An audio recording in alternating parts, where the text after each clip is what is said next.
Alright, welcome back to Only Divergences. In this video, I'm going to do a quick update on Apple, which I've been tracking since last month, well, for about a month. I outlined the potential downside target of around 135.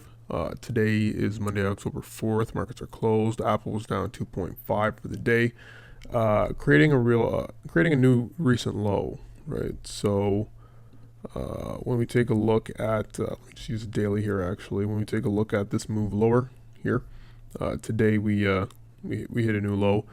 We also hit a momentum low. So let me just first start off on the weekly. We can see here, Apple formed large weekly negative divergence. You can see here higher price, lower momentum, which suggests that momentum since COVID has peaked. I know in my first video I said that 20% was the downside from the highs, and some thought that was crazy. I actually think my target's a little lower than that, actually quite a bit lower than that before all is said and done. And that's not to scare you, that's really just to prepare you. Alright, so going down to the daily, you can see what's happening here. Apple formed a daily momentum divergence. You can see a high here and a lower high here, where we have price high and price a second high here. So that's really what opened the floodgates for this, and that's why I had that strong conviction trade when I did. We see that since last summer's earnings gap, however, which was right here. Let me pull up a little chart, trend line. You can see that.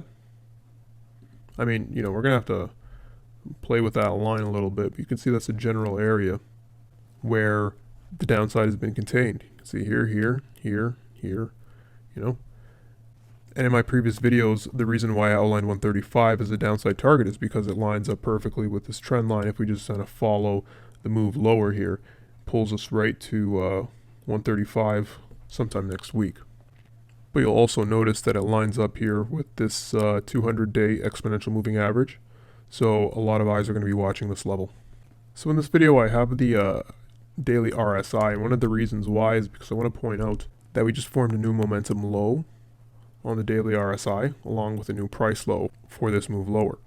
That does suggest that we need to continue lower before momentum can comfortably shift, even if we get a relief rally before we hit the target. We can see that in the past, higher lows have marked an end to a move lower. You can see here we have an example here. We have an example here. You have an example here as well. This was RSI momentum higher lows that really signaled a shift in the momentum. So we don't have that right now. In fact, it looks as though we're going to need to move lower here before we can get a material low, and that concerns me because that suggests the potential that we're going to cut through the 135 target, and if we do, then this support level has been compromised, and that is my concern. That's why I said earlier that I'm concerned about more than 20% downside from the highs for Apple. Okay, so moving on to the hourly, you can see here. First, I want to stress this is that you don't want to underestimate the potential for this being a very strong downward resistance trend line. So you can see this right here. It's had a number of tags. Maybe you can call this a false breakout, but you can see right here at the top, or right at the top, 2, 3, 4, 5, broke a little bit above it, but then came right back, 6, 7, 8, 9. Yeah, so it's really been established now that is a trend line resistance. So we have to pay attention to that if we do get some short covering before we hit our target.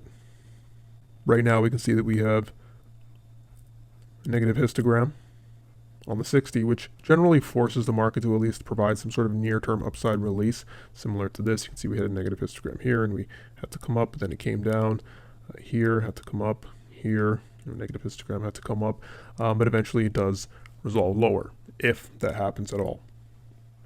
So I acknowledge the potential for some sort of a move like this, but usually those moves are not considered tradable. So I acknowledge that potential, but I personally favor a move lower, not just because it will get us to our downside target faster, but because I want bullish momentum divergence before I'm ready to flip and go long. What I mean by that is we have what looks like a new momentum low. See here? At least on the MACD. Now the RSI, I don't know what's going on here. This looks all sorts of chaotic to me, but I would not look at this as an ideal entry given everything that I've outlined right now. For the optimal bullish divergence trade, which really is what this entire channel is about, ideally you would want a higher low on the momentum indicator. So, we would have to have a move higher, and then we would come down, and then that is the low where you want to be buying. That is the type of setup that would be high conviction to enter for a nice move. But again, we don't have that here yet. And what concerns me is that would mean that we would move materially higher before hitting our target if we do it before we get down to 135. So that's just a quick update on Apple. Just remember, this has been a very choppy market both ways, even though it has been generally coming down. Remember to like and sub. I'll see you tomorrow after markets close. Take care.